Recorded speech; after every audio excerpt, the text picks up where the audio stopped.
नमस्कार, मैं हूं प्रशांत चुरहे। शाम के 7 बजने को हैं और देश में क्या हुआ दिन भर, उन तमाम खबरें लेकर हम हाजिर हैं देश दिन भर में।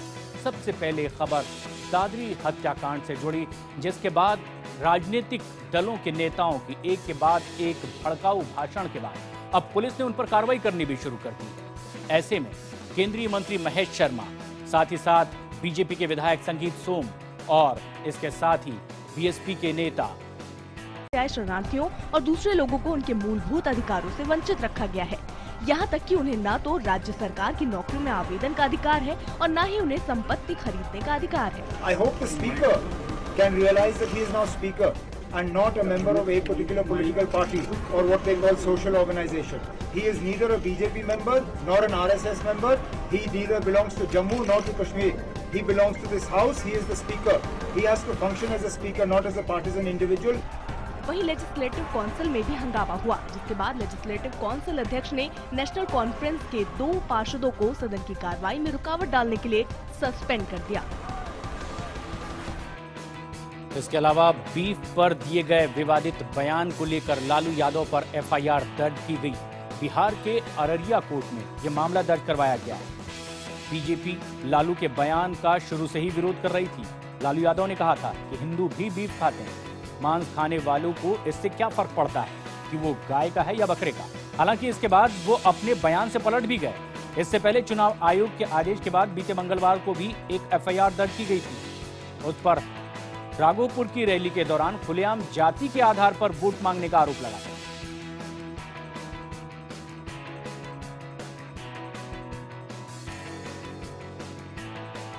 लेकिन इसके अलावा लालू प्रसाद यादव के बेटे तेजस्वी या तेज प्रताप में आखिर बड़ा कौन है? ये विवाद जब बढ़ने लगा तो आखिरकार तेजस्वी ने इस पर अपनी सफाई भी दी। चुनाव क्या न कराए, कमाल देखिए। चुनावी मैदान में उतरे लालू यादव के बेटों ने अपने नामांकन पत्रों में अपनी अपनी उम्र का जो ब्यौरा दिया है, उससे लालू यादव के बड़े बेटे तेज प्रताप छोटे हो गए और छोटे बेटे तेजस्वी बड़े हो गए हैं। वहीं बेटों की उम्र पर जब लालू यादव से सवाल किए गए तो वो भड़क उठे। उन्होंने इसे चुनाव आयोग की गलती बताते हुए कहा कि आयोग के वोटर लिस्ट में जो उम्र लिखी होती है वही लिखनी होती है। उम्र विवाद पर लालू यादव के छोटे बेटे तेजस्वी ने भी सफाई दी है। तो वोटर लिस्ट पर ना वोटर उम्र है, that is the violence, that is the final. कहाँ क्या है नहीं उससे कोई मतलब नहीं। तो फजुल्ला जो अज्ञानी लोग चला रहा है बिल्कुल जायज है, लीगल है। जो उम्र है वही है, वो जो प्रिंट है वही प्रिंट है। 80 साल लिख देगा तो 80 साल हमको लिखना पड़ेगा। गौरतलब है कि चुनाव आयोग को दिए गए चुनावी हलफनामे के मुताबिक तेजस्वी की उम्र 26 साल और तेज प्रताप की उम्र 25 साल बताई गई थी। लालू यादव के दोनों बेटे तेजस्वी राघोपुर से और तेज प्रताप महुआ से राजद उम्मीदवार हैं।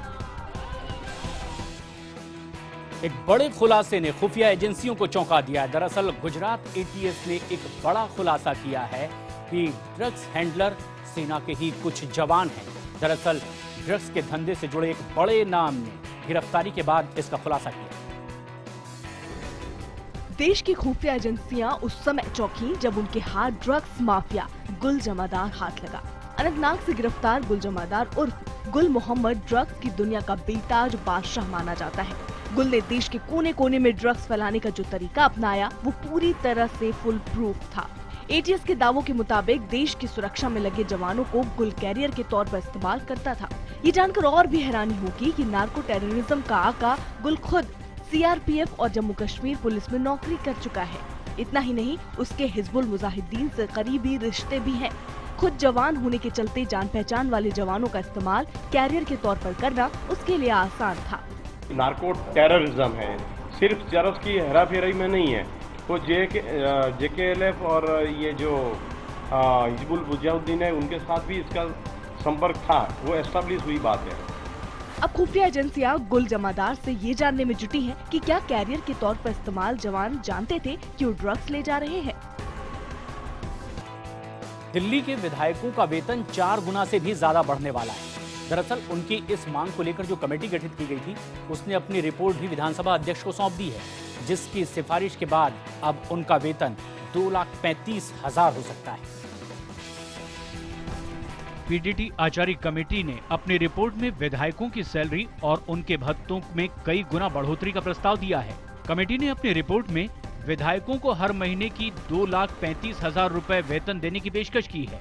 इसमें बेसिक सैलरी 12,000 रुपए से बढ़ाकर 50,000 रुपए करने, विधानसभा भत्ता 18,000 रुपए से बढ़ाकर हर महीने 50,000 रुपए करने की वकालत की है। इसके अलावा दफ्तर के computer operator, office assistant, research और दूसरे खर्चे पर हर महीने 70,000 रुपए, दफ्तर के किराए के लिए हर महीने 25,000 रुपए, कम्युनिकेशन अलाउंस 8,000 रुपए से बढ़ाकर 10,000 रुपए करने, परिवहन भत्ता यानी कन्वेंस अलाउंस 6,000 से बढ़ाकर 30,000 रुपए करने, विधानसभा सत्र के दौरान रोजाना भत्ता 1,000 से बढ़ाकर 2,000 रुपए करने और दफ्तर के फर्निशिंग के लिए एक मुश्त 1 लाख रुपए दिए जाने की वकालत की गई है। कोई भी आदमी एमएलए चुनकर आता है, उसको भी ये मदद की जरूरत है, तो उन सारी मदद देने के लिए जो एम्प्लॉई हैं और उन लोगों की तनख्वाह या तो आरटीजीएस से ऑनलाइन होगी या चेक से पेमेंट होगी, तभी ये उनको दिया जाएगा।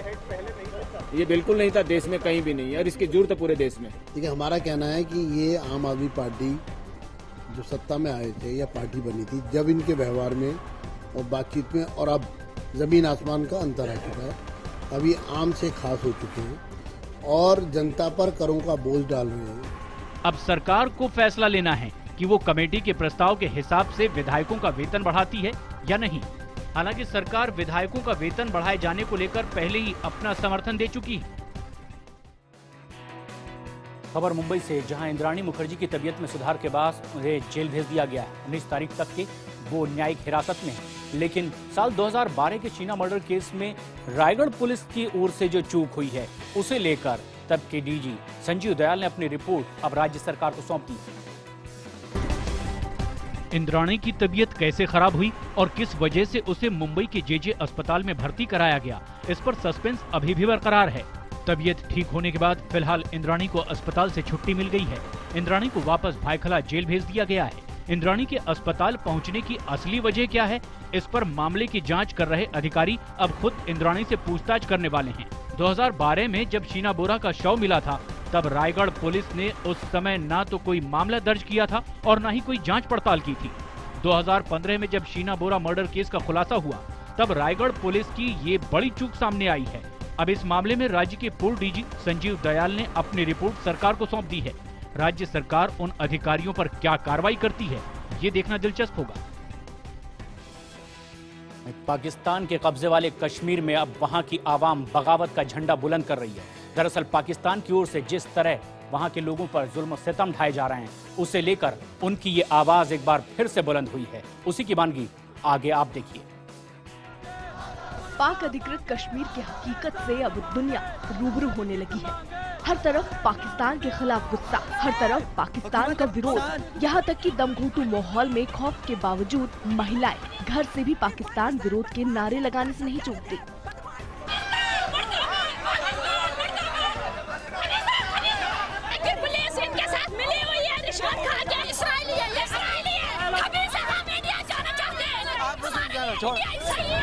लोग एक दूसरे को भरोसा देते हैं, हिंदुस्तान में मिलने का ख्वाब लिए, चाहे वो रहें या ना रहें। उनके बाद की नस्ल बेहतर दिन देख सके, बेहतर जिंदगी जी सके। 65 साल गुजरने के बावजूद भी अपने मर्जी से जीने की आजादी नहीं मिली।